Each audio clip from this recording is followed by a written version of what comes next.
इसको हम स्टार्ट ले लें। सबसे पहले तो हम देखते हैं कि थर्म का मतलब क्या होता है। थर्म मीन हीट और केमिस्ट्री यानी ये केमिस्ट्री की वो ब्रांच होगी जिसमें आपने हीट चेंजेस के बारे में देखना है।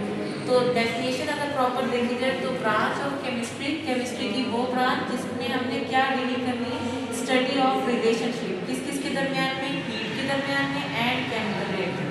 यानी हीट चेंजेस जो किसी भी केमिकल रिएक्शन में जो हीट का चेंज आएगा उसकी स्टडी को हम क्या कहते हैं, थर्मोकेमिस्ट्री। यानी उस किस ब्रांच में करेंगे, केमिस्ट्री की किस ब्रांच से हम कहेंगे, थर्मोकेमिस्ट्री।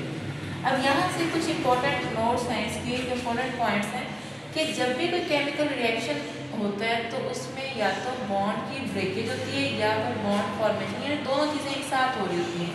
केमिकल रिएक्शन में बॉन्ड ब्रेकेज भी होती है और बॉन्ड फॉर्मेशन भी होती है। जब बॉन्ड ब्रेक करता है तो उसमें जो एनर्जी है वो एब्जॉर्ब होती है और जबकि बॉन्ड फॉर्मेशन होती है तो एनर्जी रिलीज होती है। ये इंपॉर्टेंट पॉइंट है, एमसीक्यूज के लिहाज से इसको याद रखिएगा। और यानी कि बॉन्ड ब्रेकेज में हमेशा एनर्जी एब्जॉर्ब होगी और बॉन्ड की फॉर्मेशन में एनर्जी रिलीज होती है और वो अपने आप को स्टेबल करते हैं एनर्जी रिलीज करके। अब ये जो एनर्जी की चेंजेस आती हैं कि जब बॉन्ड बनता है या ब्रेक होता है उसमें जो ये एनर्जी की चेंजेस आती हैं, यानी कि एनर्जी का कम या ज़्यादा होना, उसी से दो तरह के रिएक्शंस बनते हैं। एक होता है एक्सोथर्मिक रिएक्शन और एक होता है एंडोथर्मिक रिएक्शन। एक पॉइंट जरूर याद रखें यहाँ से कि अब जो टोटल एनर्जी होती है प्रोडक्ट की वो कभी भी इक्वल नहीं होती रिएक्टेंट की। वो या तो प्रोडक्ट की एनर्जी ज़्यादा होगी या फिर रिएक्टेंट की एनर्जी ज़्यादा होती है। तो इसी लिहाज से हमने दो डिफरेंट टाइप्स के रिएक्शन देखेंगे, एक्सोथर्मिक रिएक्शन और एंडोथर्मिक रिएक्शन। अब यहाँ पे बड़ा इंपॉर्टेंट लॉन्ग शॉर्ट क्वेश्चन आता है। यहाँ से हमारे पास एक इंपॉर्टेंट शॉर्ट क्वेश्चन है कि डिफरेंस राइट डाउन करना है हमें एक्सोथर्मिक और एंडोथर्मिक रिएक्शंस का। तो एक्सो के वर्ड से शो हो रहा है रिलीज होना, एक्सो मीन सिस्टम से एनर्जी का रिलीज होना, इवॉल्व होना। तो दूसरी रिएक्शन जिसमें हीट क्या होती है, इवॉल्व होती है, रिलीज होती है, उनको हम कहते हैं एक्सोथर्मिक रिएक्शंस। और ऐसी रिएक्शन जिसमें हीट क्या हो एब्जॉर्ब होती है, उन रिएक्शंस को हम कहते हैं एंडोथर्मिक। इसका मतलब एक सिस्टम है, एक सराउंडिंग है। सिस्टम जिसको आप कंसीडर करें आपका रिएक्शन मिक्सचर है। तो यहाँ पर सिस्टम जो है वो एनर्जी किसको दे रहा है, सराउंडिंग को, यानी एनर्जी को रिलीज कर रहा है। और यहाँ पर आप कह सकते हैं कि सराउंडिंग से एनर्जी एब्जॉर्ब हो रही है, किसमें, सिस्टम की तरफ। नेक्स्ट इसके अंदर डिफरेंस देखें कि एनर्जी हमेशा इसमें क्या होती है, रिलीज होगी, सिस्टम से रिलीज होती है, सराउंडिंग में मूव करती है।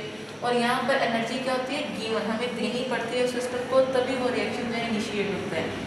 थर्ड पॉइंट देखिए कि टेम्परेचर इंक्रीज करता है, इंपॉर्टेंट पॉइंट है कि टेम्परेचर इंक्रीज करता है with the progression of reaction. यानी जैसे जैसे रिएक्शन आगे रिएक्शन मूव कर रहा होता है तो टेम्परेचर क्या करता है, इंक्रीज करता है। यानी आपको वो बीकर जो है जिसमें जिस भी रिएक्शन के उसके अंदर रिएक्शन लगाया गया वो आपको हीटेड महसूस होगा।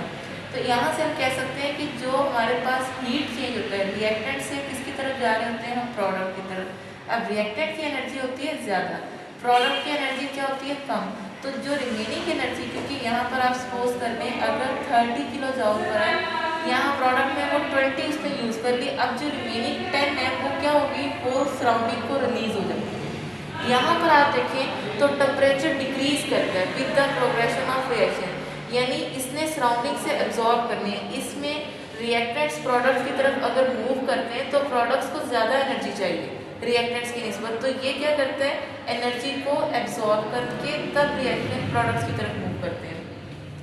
यहाँ पर क्योंकि एनर्जी रिलीज होती है तो जो चेंज इन इंथैल्पी, यानी इन दोनों का अगर आप चेंज देखेंगे तो वो नेगेटिव साइन शो होता है। यहाँ पर एनर्जी क्या होती है, हमें देनी पड़ती है, इसलिए जो एनर्जी का चेंजेस आते हैं, चेंज इन एनर्जी को हम इंथैल्पी भी कहते हैं, वो किस में आएगी, पॉजिटिव वैल्यू में। लास्ट है इसका यही पॉइंट से कि जो इंथैल्पी या हीट कंटेंट जो होता है प्रोडक्ट का वो लेस देन होता है रिएक्टेंट, यानी प्रोडक्ट को उतनी एनर्जी नहीं चाहिए होती जितनी रिएक्टेंट के पास होती है।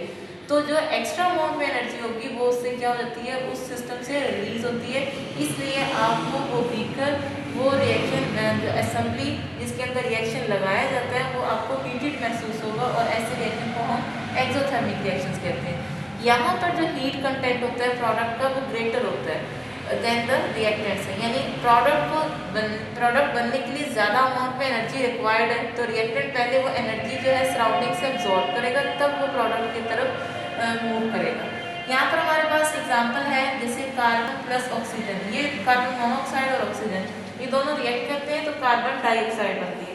अब कार्बन और ऑक्सीजन इनकी एनर्जी क्या होती है ज़्यादा, लेकिन कार्बन डाइऑक्साइड जब बॉन्ड, ये भी आपको पहले बताया गया है कि जब बॉन्ड फॉर्मेशन हो जाती है, बॉन्ड बनता है तो एनर्जी हमेशा रिलीज होती है, तब वो जाकर स्टेबल होते हैं।